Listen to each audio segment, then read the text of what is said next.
Good morning, what time is it? Good afternoon, everybody. I am joined today by the Chief of Police, Peter Newsham, and MPD leadership, as well as Deputy Mayor for Public Safety and Justice, Kevin Donahue.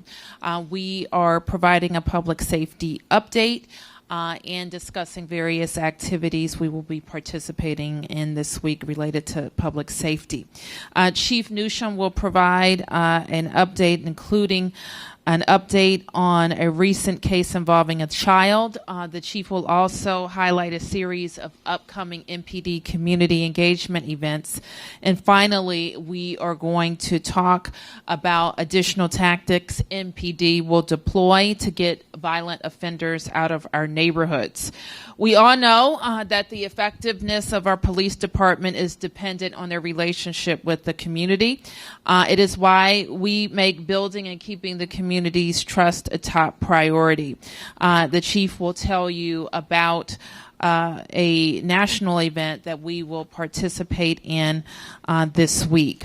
And it is emblematic of the approach that we want all of our officers to take each day in getting to know the communities they police.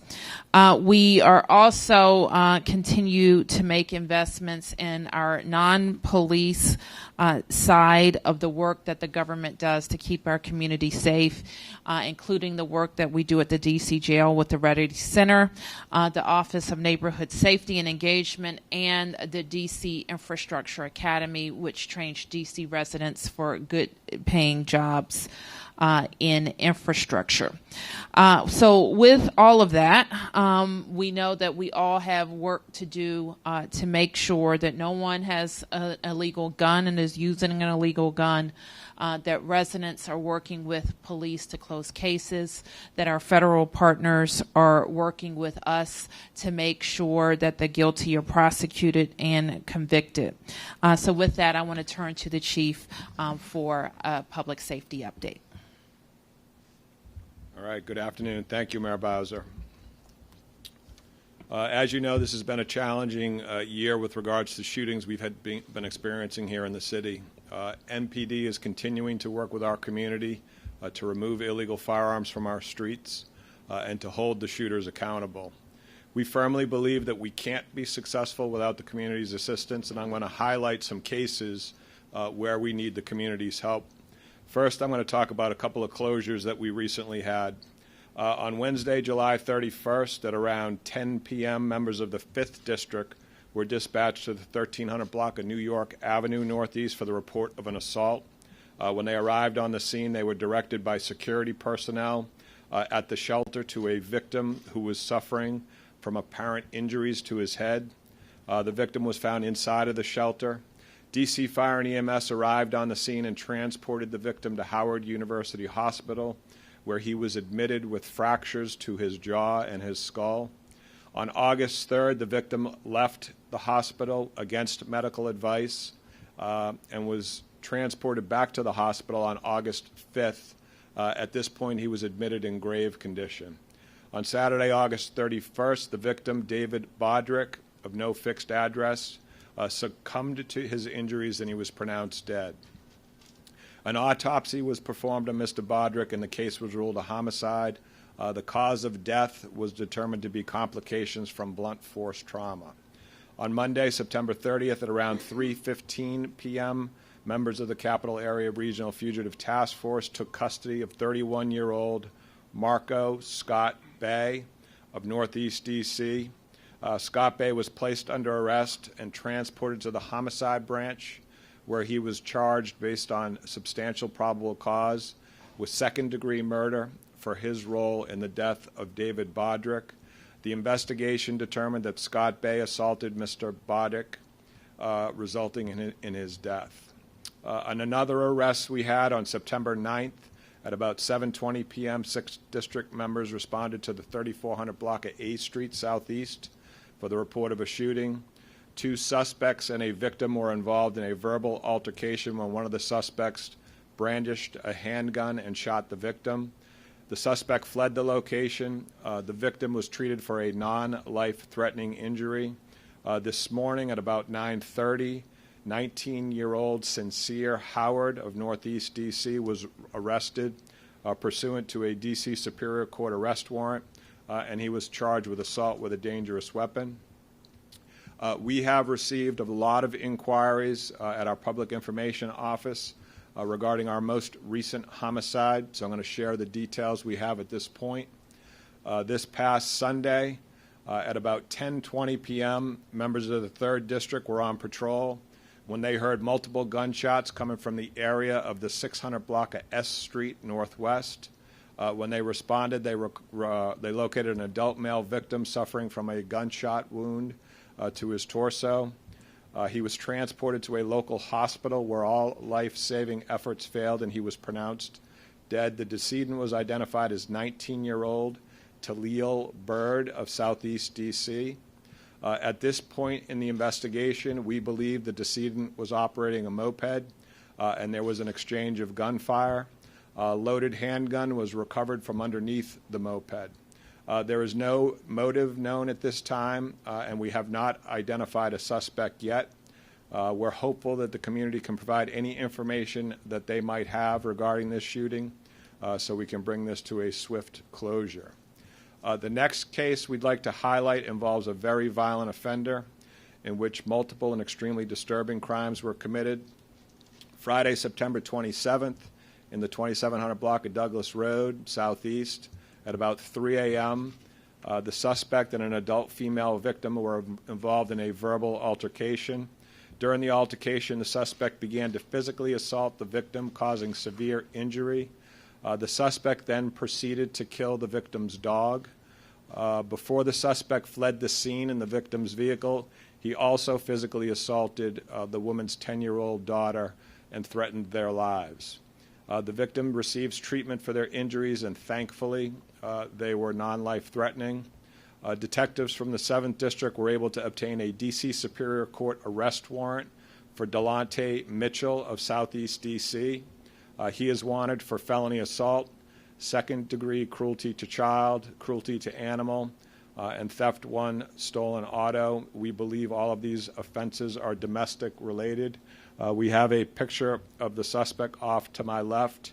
He's described as a 35-year-old black male with medium skin tone, 5'9" in height, 185 pounds, and brown eyes.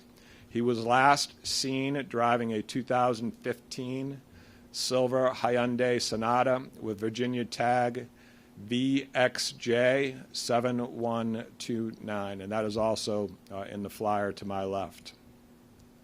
If you have any information regarding Mr. Mitchell's whereabouts, please contact us on 202-727-9099, or you can text us on 50411.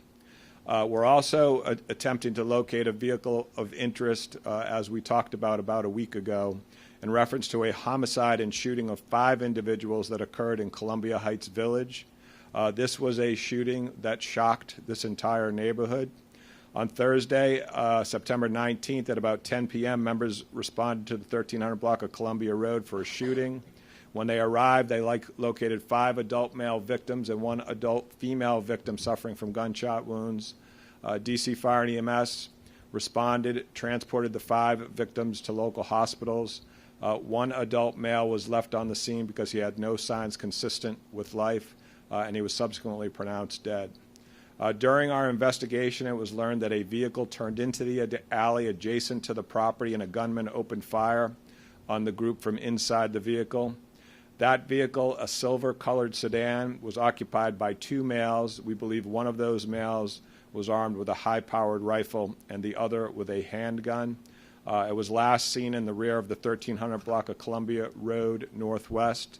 I am convinced that there is someone out there who has information relative to this case or this vehicle, and we're asking them, if they do have information, to please give us a call on 202-727-9099 or text us at 50411.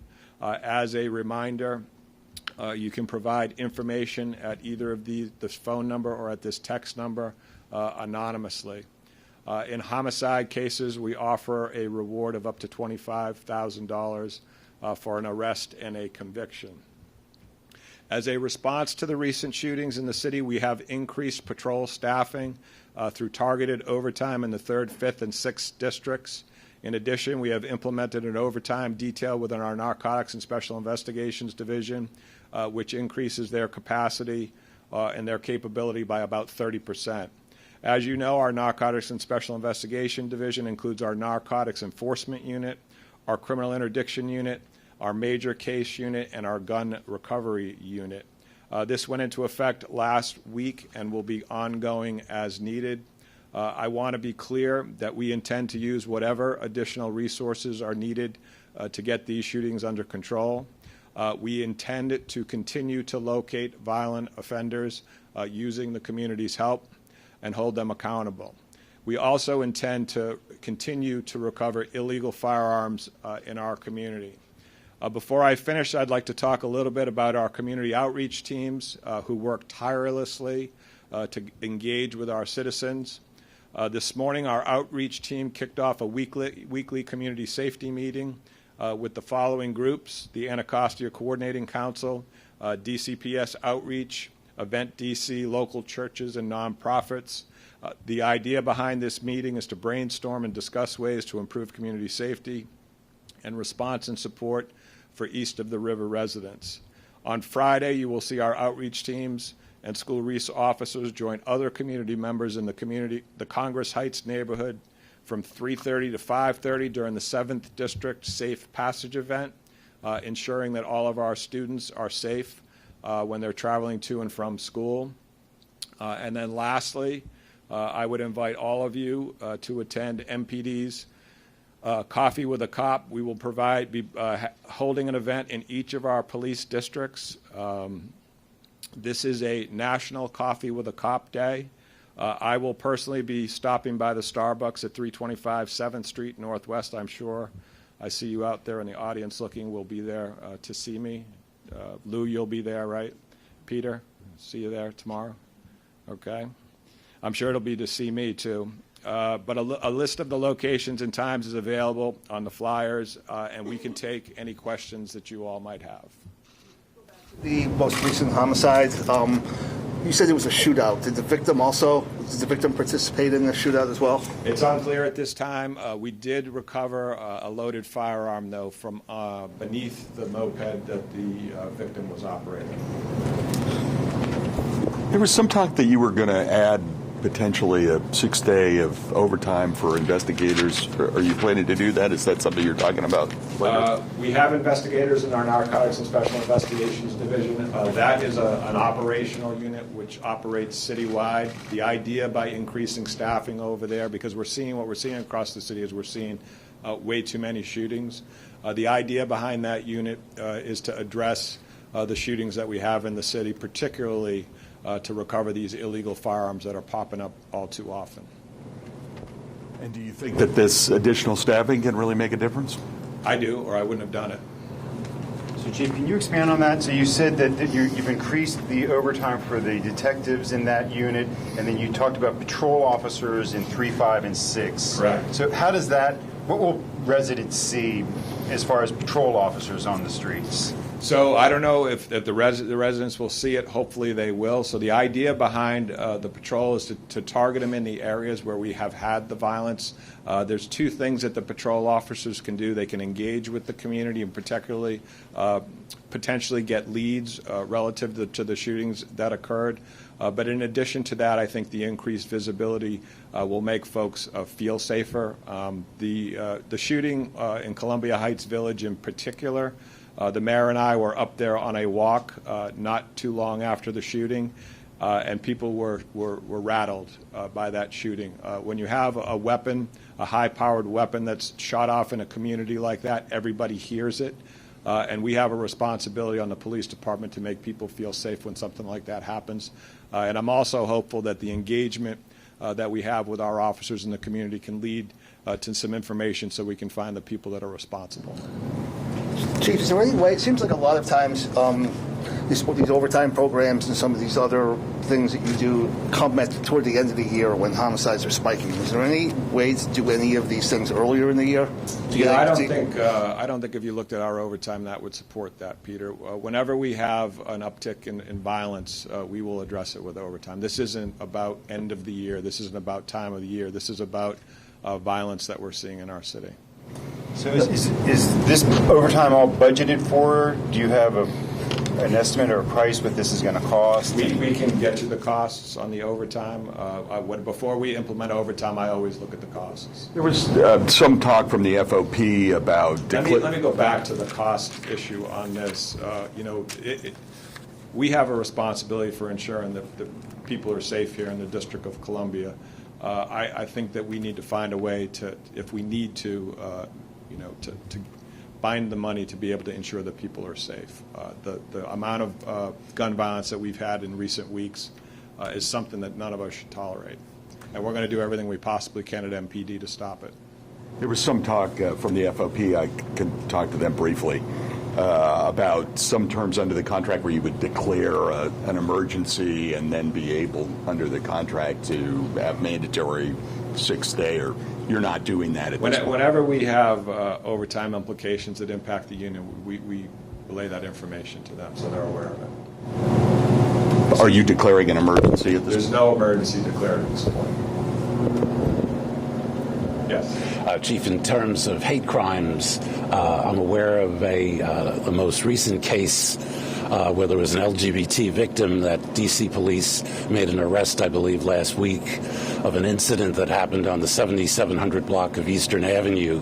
A transgender woman was assaulted and robbed, and D.C. police charged it as a bias crime because there appeared to be clear evidence, according to court documents, that the suspect was shouting slurs against this woman because of her status as transgender.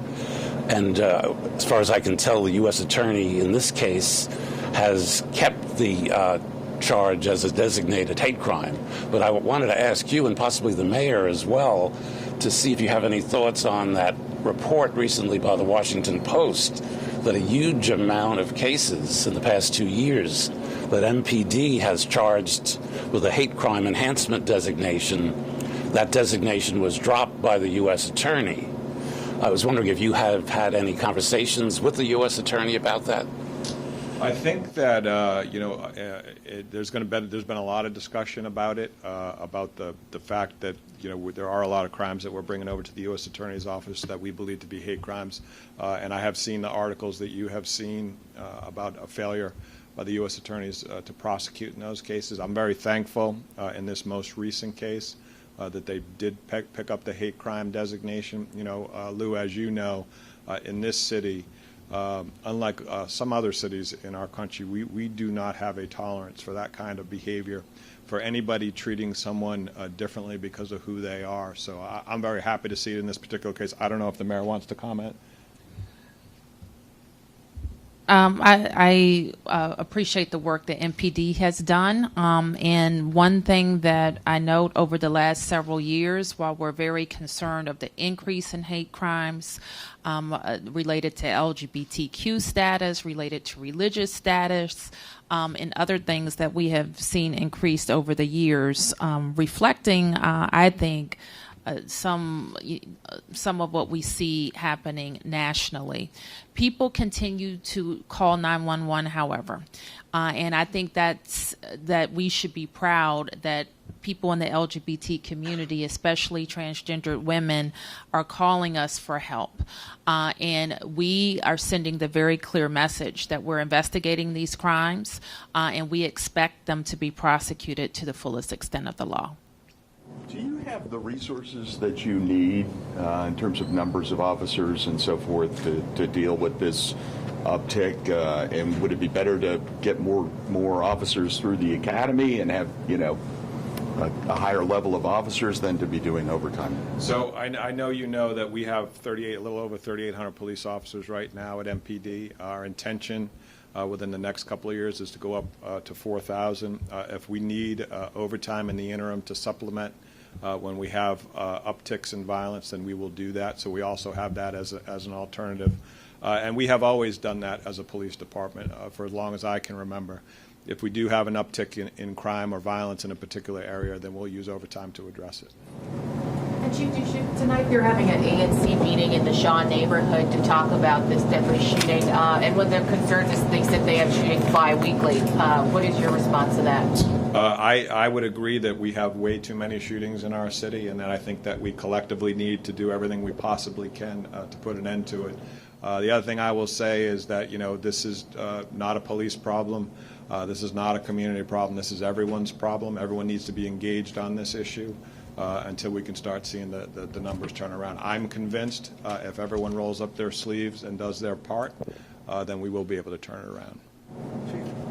There's one murder or one killing that the department has not discussed at all, and that was the woman who was found burned in Prince George's County. We have not gotten the name, not even gotten an acknowledgement that it is a D.C. case. Is there anything that you can add to that about either who this was? We're working cooperatively with Prince George's County on that case, and we anticipate that case will come to a closure. And as soon as we have enough details, we'll be releasing that information publicly. Name or location has not been released up to this point? I think it's because of the fact that the investigation is ongoing. So there's some things we want to nail down about location. Once we have that, we can release it publicly. You have that information on virtually every other case, right? This is the only one of 130 cases that you have not even released. You've withheld the name and the location. As soon as we have it, we will get it out. So, in fact, I know that you have raised that with me before. When I finish here today, I'll talk with my folks and see if there's something we can't put out on that case. I'll get the latest update on it. Mayor Bowser, off topic. I asked you about this last week. Yesterday was the self-imposed deadline for DCPS to have all of the after-school, aftercare, DCPS staff compliant with background checks. DCPS just put out a statement saying that the after-school and those people have complied, but that DCPS staff themselves are not fully compliant, and they can't even say what percentage of the school staff are or are not compliant. What do you tell to parents who have been asking for this information for some time and were relying upon your assurance that this would all be in place by today? Well, Mark, I think we were very concerned about vendors and making sure that vendors met the very high level of background check that we require.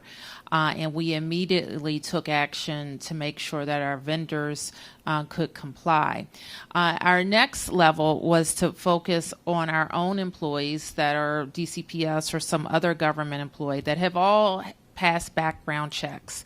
Our law requires that they do it every 2 years, and that is the part that we're working to confirm, that the 2-year kind of retest, recheck has been completed for them. And so I'll have to get you the percentage, and I'm sure that we're very close to being able to provide that. Do you have any idea, a ballpark of, are you above 90%, above 50%? I don't know. So I need to have the chance to confirm that for me. Chief, one final question. This is kind of unrelated to the voyeurism case from the 1400 block of P Street. It was a Whole Foods. There's some concerns about why it took so long to make this arrest. Can you tell us a little bit about that?